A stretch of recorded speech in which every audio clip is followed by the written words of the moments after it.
तो आदर्श group D में आने वाले कुछ महत्वपूर्ण साइंस के प्रश्न को देखते हैं बिना समय गवाए हुए। पहला क्वेश्चन की ओर बढ़ते हैं।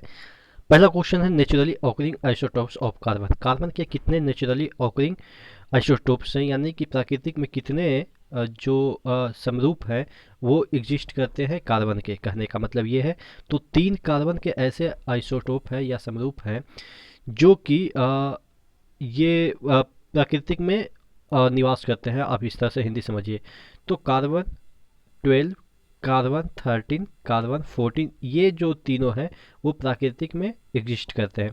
कार्बन 12 जो कि जनरली होता है कार्बन, कार्बन 40 जिससे कि आपका कार्बन 14 जिसको डेटिंग भी कह सकते हैं, कि जिससे कि फॉसिल फ्यूल वगैरह या बहुत सारे ऐसे चीज़ है जिसका कि उम्र का पता लगाया जाता है C14 के द्वारा ही। और जो हड़प्पा मोहनजोदड़ो वगैरह का जो समय था उसका भी इसी के द्वारा पता चला था कि कितना साल पुराना है हड़प्पा संस्कृति। ठीक है। और कार्बन 13 इस तरह से याद रखिएगा कि जब तक 13 नहीं होगा 14 पे कैसे जाएंगे। ठीक है, इस तरह से हम याद रखेंगे कि कार्बन के 3 आइसोटोप्स हैं। कौन कौन? 12, 13, 14 कार्बन के। अगला क्वेश्चन है केल्वर यूज्ड फॉर बुलेट प्रूफ का आविष्कार किसने किया था? जो बुलेट प्रूफ जैकेट बनता है वो केल्वर का बनता है। अब इसका आविष्कार किसने किया था? तो स्टीफन कोलेक, KWOLEK, केल्वर और कोलेक, याद हो जाएगा। ठीक है, नाम से ही पता चल जाएगा, स्टीफन कॉलवेक है। अगला क्वेश्चन है नाइलॉन 66 का उपयोग किया जाता है। जो नाइलॉन 66 है उसका उपयोग कहाँ पे किया जाता है? स्विमर या पैरासूट्स वगैरह। जो पैरासूट्स जो बनते हैं वो नाइलॉन 66 का बना होता है। अब याद कैसे करेंगे? देखिएगा, जो नया कपड़ा लेता है तो वो स्विम करने जाता है। स्विमर अगर जो स्विम करने जाते हैं वो एकदम से नया कपड़ा लेते हैं। ठीक है, तो इस तरह से आप याद रखिएगा जो नाइलॉन 66 है उसका उपयोग पैरासूट्स या जो पैराशूट्स वगैरह से चलते हैं यानी कि उड़ते हैं, वो नए नए कपड़े पहन के जाते हैं पैराशूट्स ग्लाइडिंग वगैरह करने के लिए या स्विमिंग करने के लिए। इस तरह से याद रखिएगा। अगला क्वेश्चन की ओर बढ़ते हैं। प्लास्टिक के बोतल पीईटी नामक एक बहुलक से बने होते हैं, तो इसका फुल फॉर्म पूछा गया था पीईटी। अब देखिए, इसको पीईटी भी बोला जाता है, पीईटीई भी बोला जाता है, पीईटीपी भी बोला जाता है, पीईटी-पी भी बोला जाता है। तो इसका मतलब जितने भी आप देखे होंगे कोका कोला, जितने भी आते हैं मिरिंडा वगैरह, जितने भी बोतल आते हैं स्प्राइट वगैरह का, तो वो किसके बने रहते हैं? आप देखे होंगे कि पॉलीथीन टाइप के होते हैं। पॉलीथीन, जैसे कि पॉलीथीन में हम ला सकते हैं कुछ भी, उसी तरीके से इसमें भी लाते हैं, बोतल में भी कुछ भी ला सकते हैं। तो पॉलीथीन इसमें तो कॉमन हो गया। अब पॉलीथीन के बाद क्या इसमें लगा है?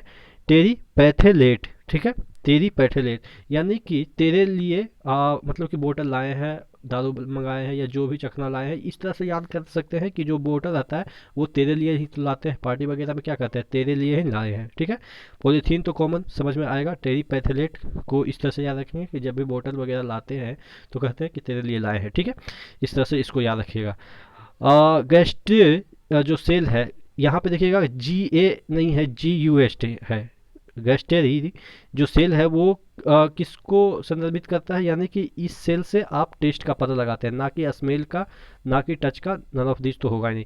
तो यानी कि गुस्टेरी, इस तरह से याद रखें। गुस्टेरी, अगर आप कुछ खाते हैं और उसका जो टेस्ट है वो ख़राब रहता है तो मम्मी पे गुस्सा हो जाता है, या बहन बनाती है तो उस पर गुस्सा हो जाते हैं। तो इस तरह से याद रखेंगे, गुस्सा कब आता है? जब टेस्ट करते हैं और कोई खाना ख़राब मिल जाता है। तो वो जो सेल है गुस्टेरी सेल, ध्यान रखिएगा।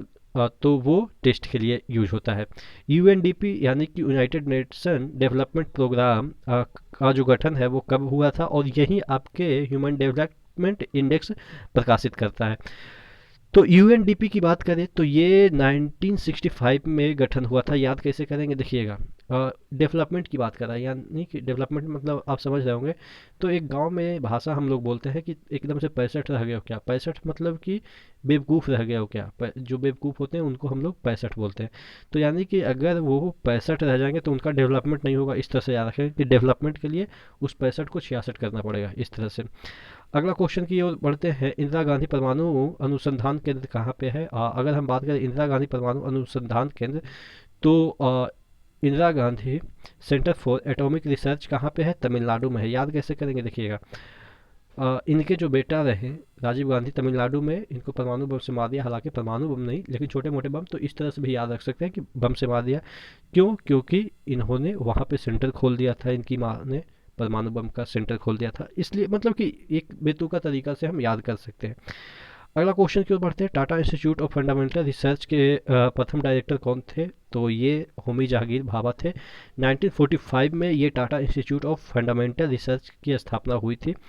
अगला क्वेश्चन की ओर बढ़ते हैं। नेशनल टेस्टिंग एजेंसी की स्थापना कब हुई थी? तो नेशनल टेस्टिंग एजेंसी का मतलब क्या होता है कि जो आपका टेस्ट लेना, यानी कि जो पहले आईआईटी जो होता था, उसके बाद एनआईटी, नीट, सॉरी नीट है अभी, पहले होता था एआई ट्रिपल ई, फिर अलग अलग मतलब डिफरेंट डिफरेंट एग्ज़ाम होते थे, तो उसको कंबाइन कर दिया गया और नेशनल टेस्टिंग एजेंसी बनाया गया, जो कि आपके जो उच्च स्तरीय एग्ज़ाम होते हैं जैसे आईआईटी के लिए, एम्स के लिए, ये सब के लिए दाखिला के लिए अलग से एग्ज़ाम करवाने लगा ये संस्था। कब इसकी स्थापना हुई? 2017 में। अगला क्वेश्चन की ओर बढ़ते हैं, जो कि लास्ट क्वेश्चन है। भारत का प्रथम इंजन रहित यानी कि इंजन लेस ट्रेन कौन है, यानी कि जिसमें ड्राइवर नहीं होता है? तो ये कौन सा है? ट्रेन 18, ठीक है, 18। और इसी को कहते हैं वंदे भारत एक्सप्रेस। ध्यान रखिएगा, वंदे भारत जो एक्सप्रेस है या ट्रेन 18 है, वो एक ही है। उसी ट्रेन 18 को ही वंदे भारत एक्सप्रेस कहते हैं, जो कि 2019 में चली थी दिल्ली से बनारस के बीच। ध्यान रखिएगा, दिल्ली से बनारस के बीच 2019 में वंदे भारत एक्सप्रेस, जिसे हम ट्रेन 18 भी कहते हैं, वो एक इंजन लेस ट्रेन थी। आशा करते हैं चीज़ें समझ में आई होगी। नेक्स्ट वीडियो में मिलते हैं, तब तक के लिए धन्यवाद।